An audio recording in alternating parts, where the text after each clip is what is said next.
ہاں تارک بھائی اٹھ ہمارا باللہ من شرور انفسنا ومن سیئات اعمالنا ویڈیو کر من يهده الله فلا مضل له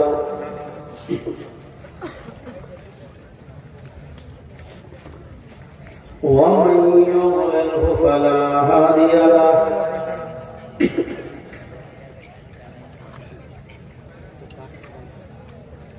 وأشهد أن لا إله إلا الله وحده لا شريك له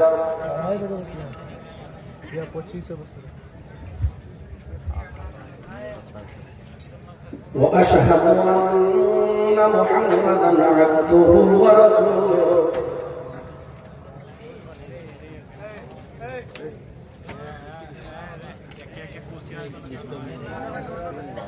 أما بعد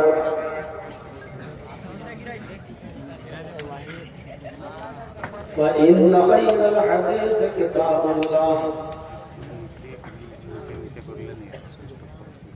وخير الهدي هدي محمد صلى الله عليه وسلم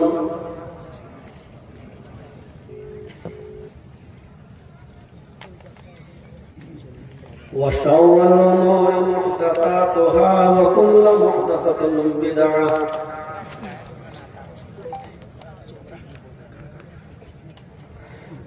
وكل بدعة ضلالة وكل ضلالة في النار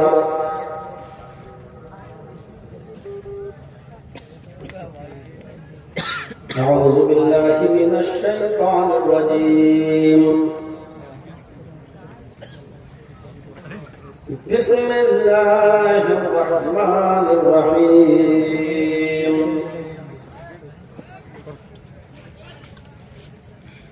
وسارعوا إلى مغفرة من ربكم وجنة عرضها السماوات والأرض أعدت للمتقين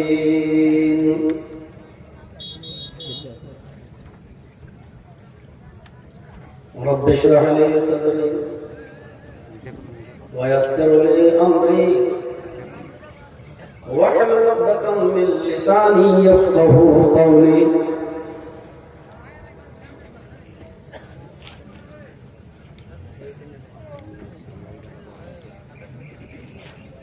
اس اجلاس عام کے صدر محترم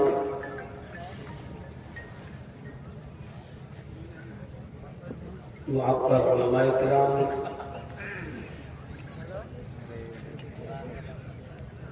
پیپل جوڑیا اور اس کے قرب و جوار اطراف و اکناف سے تشریف لائے ہوئے معزز سامعین حضرات، پردہ نشین اسلامی خواتین، پیاری ماں اور بہنوں، قوموں ملت کے لائق ور نوجوانوں، مستقبل کے ہونہار عزیز بچوں، رات کے 2:30 بجے تک مختلف علماء سے مختلف عناوین پر ان کے مختلف اسلوب و لہجے میں آپ نے کتاب و سنت پر مبنی بڑی قیمتی باتوں کو سنا ہے۔ لسٹ کے مطابق آخر میں اب مجھے بھی آپ برداشت کر رہے ہیں۔ اللہ رب العالمین سے اس بات کی دعا ہے کہ الہ العالمین کہنے والوں کو بھی اور سننے والوں کو بھی عمل کی پوری توفیق عطا فرمائے۔ آمین۔ بہت ہی مختصر سا خطاب سنا ہے آپ نے ابھی فضیلت الشیخ ڈاکٹر مقصود الحسن فیضی حفظہ اللہ کا، جو آپ کے اس پروگرام کے لیے خصوصی طور پر سعودی عرب سے وہ آئے ہیں. آج 10 ہی منٹ صحیح لیکن بڑا علمی خطاب آپ نے ان کا سنا ہے. میں نے اپنی تقریری زندگی میں شیخ مقصود الحسن فیضی حفظہ اللہ کے ساتھ پہلی مرتبہ پروگرام کیا ہے. یعنی آج سے پہلے جب سے میں نے تقریر کی دنیا میں قدم رکھا ہے بہت سے علماء کے ساتھ میں نے خطاب کیا، لیکن مولانا مقصود الحسن صاحب فیضی حفظہ اللہ کے ساتھ یہ میرا پہلا پروگرام تھا. اللہ رب العالمین ان کے علم میں برکت دے، ان کی حیات میں برکت دے اور ان کا سایہ تا دیر ہم پر ہماری جماعت پر باقی رکھے اور ہمیں ان کے علم سے مستفیض ہونے کی توفیق عطا فرمائے. قرآن کریم کی ایک چھوٹی سی آیت میں نے آپ کے سامنے تلاوت کی ہے. میں اسی آیت کی روشنی میں اپنی بات کو آگے بڑھاؤں گا. اللہ رب العالمین نے فرمایا وَسَارِعُوا إِلَى مَغْفِرَةٍ مِّن رَّبِّكُمْ وَجَنَّةٍ عَرْضُهَا السَّمَاوَاتُ وَالْأَرْضُ أُعِدَّتْ لِلْمُتَّقِينَ. بہت ہی چھوٹی سی آیت کا ٹکڑا ہے. اس میں اللہ تبارک و تعالی نے دوڑ لگانے کا حکم دیا ہے، ریس لگانے کا حکم دیا ہے. لیکن کس چیز میں؟ ایک دوسرے کو مقابلہ کرنے کا حکم دیا ہے، لیکن کس چیز میں؟ اسی کی تشریح کرنا ہے. وَسَارِعُوا إِلَى مَغْفِرَةٍ مِّن رَّبِّكُمْ. دوڑو، بھاگو، یا یوں کہہ لو ریس لگاؤ، ایک دوسرے سے آگے نکلنے کی کوشش کرو. إِلَى مَغْفِرَةٍ مِّن رَّبِّكُمْ، اپنے رب کی مغفرت کی طرف دوڑو، اپنے رب کی مغفرت کی طرف دوڑو، اپنے رب کی بخشش کی طرف.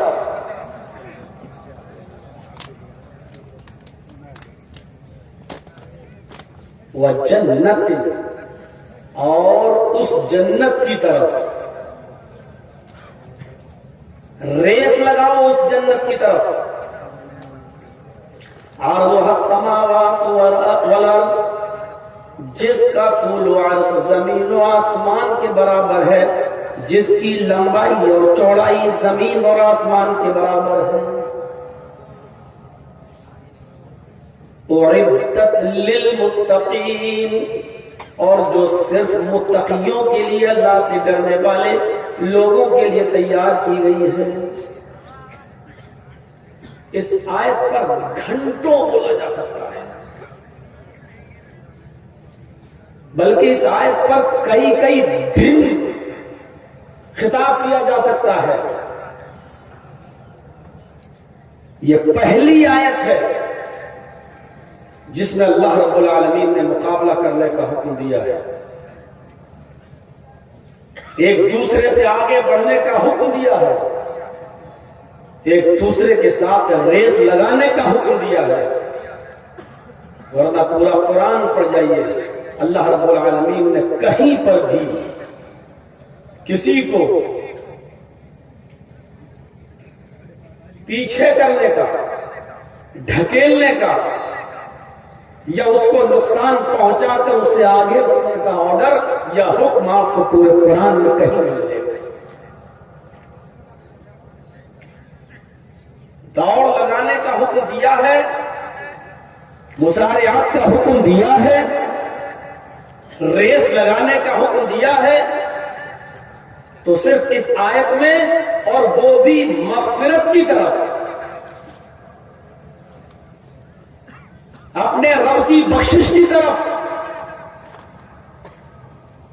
مطلب بالکل واضح ہے کہ دنیاوی زندگی میں دنیا کے لیے ریس مت لگائیے۔ ہمارے پڑوس میں اگر کوئی آدمی 1 کروڑ کا مالک ہے تو ہم اپنے پڑوسی سے 1.5 کروڑ کا مالک بن کر اس سے آگے نکلنے کی ہم کوشش کر رہے ہیں۔ یہ کوشش مت کیجیے آپ۔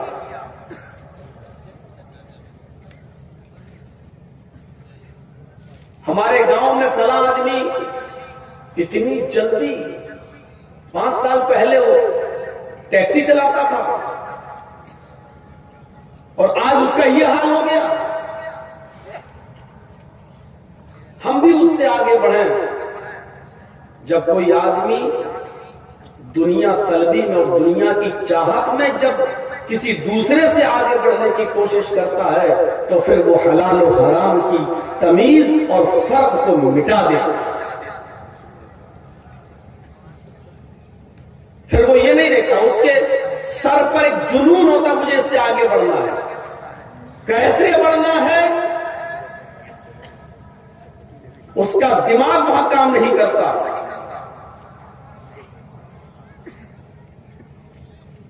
آپ کو تو معلوم ہی تھا کہ میں جس ماحول میں تھا ابھی اور جس جگہ تھا اس کو بار بار بولنے میں بھی شرم آتی ہے۔ وہاں میں نے ایسے لوگوں کو دیکھا ہے، بلکہ ایسے لوگوں سے ہماری ملاقات ہوئی ہے جن کا کام یہی ہے دولت کمانے کے لیے کچھ بھی کرنا۔ وہ باہر نکلتے ہیں، سپاری لیتے ہیں، 2-4 مرڈر کرتے ہیں، پھر اندر آتے ہیں، 2-4-5-6 مہینہ پھر اندر رہتے ہیں، پھر ویل ہوتی ہے، پھر نکلتے ہیں، پھر مرڈر کرتے ہیں، پھر اندر آتے ہیں۔ میں نے ان سے پوچھا کہ جب تم اندر آ جاتے ہو تو باہر کا خرچہ پانی؟ کہا جس نے سپاری دی وہی پہنچاتا ہے، میرے گھر کو پورا خرچہ سب دیتا ہے۔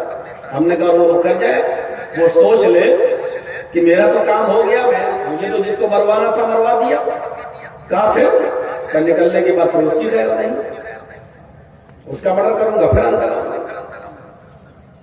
میں نے پوچھا کتنی بار آ چکے ہو؟ بولا 5 مرتبہ جا چکا ہوں، 6ٹھی مرتبہ۔ اس کے بعد کیا کرو گے؟ بولا پھر یہی کام کریں۔ اب آپ غور کیجیے، کسی جس کو وہ مار رہا ہے اس سے اس کی کوئی دشمنی نہیں ہے، اس سے کوئی جھگڑا نہیں ہے، لیکن چونکہ اب اس کو آگے بڑھنا ہے، اپنے مال و دولت، گھر و مکان کو بڑھانا ہے، اپنے محلے میں، اپنے گاؤں میں اپنا ڈر لوگوں کے دلوں پر قائم کرنا ہے کہ اس سے بچ کر رہنا، اور دوسرا دولت اور پیسوں میں اس سے آگے بڑھنا ہے، اور اس کے لیے اس کی عقل کام نہیں کر رہی ہے کہ اس کو کیا کرنا ہے۔ وَسَارِعُوا إِلَىٰ مَغْفِرَةٍ مِّن رَّبِّكُمْ وَجَنَّةٍ، اپنے رب کی مغفرت کی طرف ریس لگاؤ، اپنے رب کی مغفرت کی طرف دوڑو۔ وَجَنَّةٍ أَرْضُهَا السَّمَاوَاتُ وَالْأَرْضُ، اور اس جنت کی طلب کے لیے، اس جنت کو پانے کے لیے، اس جنت کو حاصل کرنے کے لیے دوڑ لگاؤ، آپس میں ایک دوسرے سے آگے نکلنے کی کوشش کرو۔ جس جنت کی لمبائی اور چوڑائی، جس کا طول و عرض زمین و آسمان کے برابر ہے، عرضها السماوات والارض، جو جنت آسمانوں اور زمین کو گھیرے ہوئے ہے، آسمانوں اور زمینوں کے برابر، آسمانوں اور زمین کے برابر، کتنی بڑی ہوگی وہ جنت۔ معمولی سی جگہ اگر جنت میں کسی کو مل گئی رہنے کے لیے، جنت میں سب سے کم جگہ جس کو ملے گی، یعنی اس کا مطلب وہ دنیا میں بہت کم دیندار ہوگا، جنت میں کوئی ایسا شخص بھی ہوگا جس کو بہت کم جگہ ملے گی، سب سے کم، اور سب سے کم جگہ بھی جس کو ملے گی وہ اتنی ہوگی کہ ایک سائڈ سے اگر وہ گھوڑے پر بیٹھے اور دوسرے سائڈ پر اپنے چھوڑ تک جانا چاہے، جہاں تک اس کو جگہ ملی ہے وہاں تک جانا چاہے، اس آخری کنارے تک جانا چاہے، تو اس گھوڑے پر بیٹھ کر وہ 100 سال تک چلتا رہے، اور وہ گھوڑا 100 سال کے بعد جہاں رکے گا وہاں تک یہ اس آدمی کی جگہ ہوگی جو سب سے کم جگہ جس کو ملے۔ اب آپ اندازہ لگائیے کہ اس کی لمبائی اور چوڑائی کتنی۔ مسارعت کہتے ہیں ریس لگانے کو، مسارعت کہتے ہیں دوڑنے کو، مسارعت کہتے ہیں دوسرے سے آگے بڑھنے کو، اور یہاں قرآن کی آیت بتا رہی ہے کہ آگے بڑھنے کا حکم ہے، لیکن کس میں؟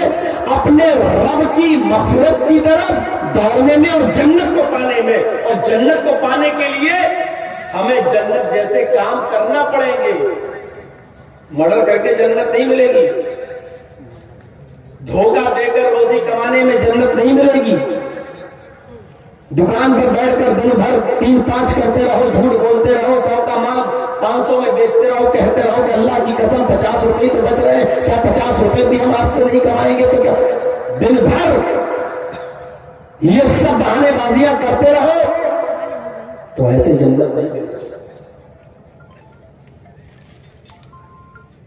آگے بڑھنے کا ایک مطلب یہ ہے کہ جیسے ہی نیکی کا خیال آپ کے دماغ میں اور آپ کے ذہن میں آئے، فوراً اس نیکی کو اسی وقت کر جائیے، اس کو ٹال مٹول مت کیجیے۔ ابھی نیکی کا کام کرنے کا جذبہ آپ کے اندر پیدا ہوا ہے، اچھا ٹھیک ہے یہ فلاں غریب آدمی ہے، اچھا اس کا بیٹا بیمار ہے، اس کو ضرورت ہے، اچھا یہ ہم 2000 روپے اس کو دیں گے، ٹھیک ہے آپ نے نیت کی، اب کر لی تو جلدی کرو، کیونکہ شام تک پتہ نہیں کون سے حالات پیش آ جائیں، اور شیطان بھی خون کی رگوں میں دوڑ رہا ہے، کہیں آپ کا ارادہ پلٹ نہ جائے، بدل نہ جائے۔ اگر بدل گیا تو پھر آپ اس نیک کام کو نہیں کر پائیں گے، بلکہ ابھی جو خیال آپ کے دماغ میں آیا ہے آپ اس کام کو ابھی ہی کر گزریے، اور اس نیک کام کو کر کے آپ مغفرت کی طرف آگے بڑھ جائیے اور جنت کی طرف آگے بڑھ جائیے۔ نبی اکرم جناب محمد رسول اللہ صلی اللہ علیہ وسلم نماز پڑھانے کے لیے آگے بڑھتے ہیں، حضرت بلال اقامت کہہ دیتے ہیں، اللہ اکبر اللہ اکبر، اشہد ان لا الہ الا اللہ، اشہد ان محمد رسول اللہ۔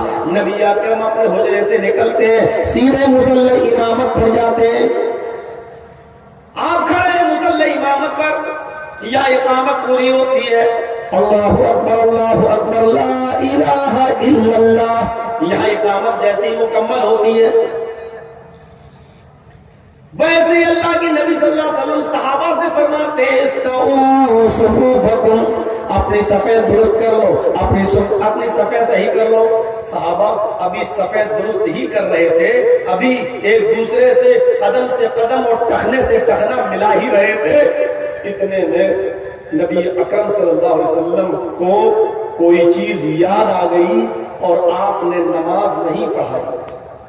غور کرنا، امامت کے لیے آگے بڑھ چکے ہیں، مصلی پر کھڑے ہو چکے ہیں، مسجد میں داخل ہو چکے ہیں، آپ آگے بھی بڑھ چکے ہیں، صحابہ کرام آپ کے پیچھے لٹ چکے ہیں، اقامت پوری ہوئی، آپ نے فرمایا صفیں درست کر لو، لیکن اچانک ذہن میں کوئی خیال آتا ہے، آپ نے صحابہ سے کہا رک جاؤ میں ابھی آ رہا ہوں، آپ نے صحابہ سے کہا رکو میں ابھی آ رہا ہوں، یہ کہہ کر آپ پھر مسجد چھوڑ کر حجرے میں داخل ہو جاتے ہیں، جس حجرے میں آپ رہتے تھے اس حجرے میں داخل ہو جاتے ہیں، اور جیسے ہی اس حجرے میں داخل ہوتے ہیں حضرت عائشہ سے فرماتے ہیں، عائشہ صدیقہ، اے عائشہ، وہ سونے کی ایک ڈلی تھی، سونے کا ٹکڑا تھا، وہ جو کل آیا تھا صدقے کے لیے اور کل رات میں کوئی ضرورت مند نہیں ملا تھا، وہ میں نے رکھ دیا، وہ کہاں ہے وہ ٹکڑا؟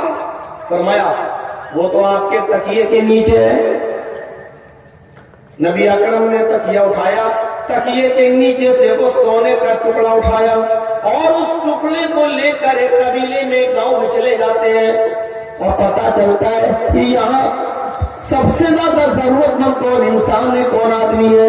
آپ نے پتہ لگایا اور بہت جلدی پتہ لگانے کے بعد اس سونے کی ڈلی کو، سونے کے ٹکڑے کو آپ اس ضرورت مند کو پہنچا دیتے ہیں، اس ضرورت مند کو دے دیتے ہیں۔ اس کے بعد جناب محمد رسول اللہ صلی اللہ علیہ وسلم پھر تشریف لاتے ہیں، مسجد کے اندر داخل ہوتے ہیں، مصلی امامت پہ کھڑے ہوتے ہیں۔ اقامت چونکہ ہو چکی تھی، آپ نے اسی اقامت کی بنیاد پر اللہ اکبر کہہ کر پھر نماز پڑھائی۔ جب آپ نماز پڑھا چکے، جب آپ نے سلام پھیرا، صحابہ نے عرض کیا اے اللہ کے نبی یہ کیسے ہو گیا ہے، یہ کیا کیا آج آپ نے؟